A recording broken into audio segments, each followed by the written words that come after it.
நான் GS மெஹந்தில first நான் mehndi class start பண்ணேன். வர்றப்ப எனக்கு 5 daysல எப்படி கத்துக்க முடியும்னு எனக்கு அவ்வளவா ஒரு கான்பிடென்ட் இல்லை. கத்துக்க முடியுமா, நமக்கு போட வராதே, எப்படி போட போறோன்னு ஒரு பயம் இருந்துச்சு. ஃபர்ஸ்ட் டே போறப்பெல்லாம் லைன் ரொம்ப கோணலா போகும், எனக்கு போடவே வராது, கை ரொம்ப நடுங்குச்சு. பட் ஆனா செகண்ட் டே போறப்ப எனக்கு நல்ல கான்பிடென்ட் வந்துருச்சு, என்னாலையும் போட முடியும் அப்படின்னு கான்பிடென்ட் இருந்துச்சு.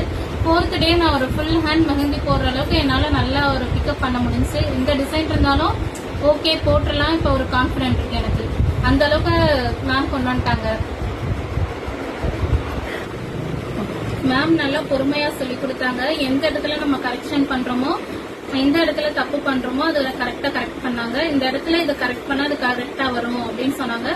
அதுபடி கரெக்ட் பண்ணிட்டோம்னாலே அது நம்மளுக்கு ரிசல்ட் நல்லா வந்துருச்சு. நல்லா பொறுமையா சொல்லி, எந்த டவுட் இருந்தாலும் எப்ப இருந்தாலும் மேம் கிளியர் பண்ணிடுவாங்க. இப்போ பிராக்டிஸ் நல்லா பண்ணிட்டு அடுத்து எந்த டவுட் எப்ப வந்தாலுமே நேர்லயே கூட பார்த்து டவுட் எல்லாம் கிளியர் பண்ணிக்கோன்னு சொல்லிட்டாங்க மேம்.